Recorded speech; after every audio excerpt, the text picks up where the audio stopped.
जमीन ठोठावत होती. खोदकाम सुरू झालं, पण समोरचं दृश्य पाहून अख्खं गावच हादरलं.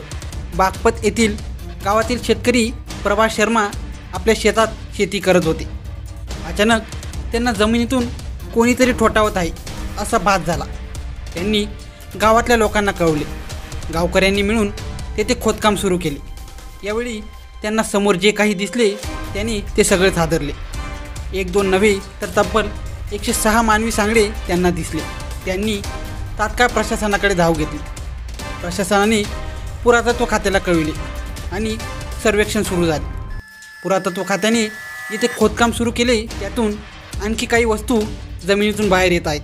यमुना नदीपासून 8 किलोमीटर अंतरावर सिनोली गाव आहे.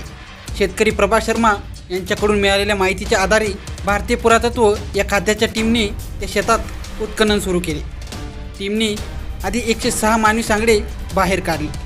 त्यांची कार्बन डेटिंग केली असता हे सांगडे 3000 वर्षांपेक्षा अधिक जुने असल्याचे आढळून आले आहे.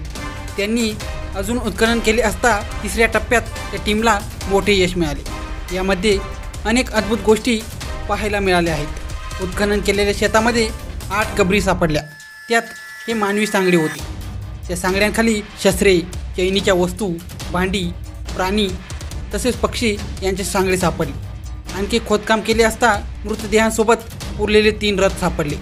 या सर्व वस्तू 4000 वर्षांहून अधिक जुन्या आहेत. तसेच या जमिनीतून सुमारे 4000 वर्षे जुनी अँटेना तलवार आणि तांब्याचे चिलखतही सापडले. सिनोलीमध्ये सापडलेले पुरावे हे ब्रिटिशांनी लिहिलेला इतिहास बदलण्यासाठी पुरेसा आहे असे तज्ज्ञांचे म्हणणे आहे.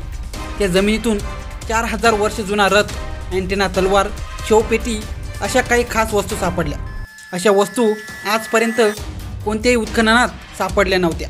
सिनोलीची संस्कृती नंतरच्या वैदिक कालखंडातील किंवा हडप्पा संस्कृतीमधील असेल असे तज्ज्ञांचे म्हणणे आहे. तर स्थानिक लोक याचा संबंध महाभारत काळाशी जोडत आहेत.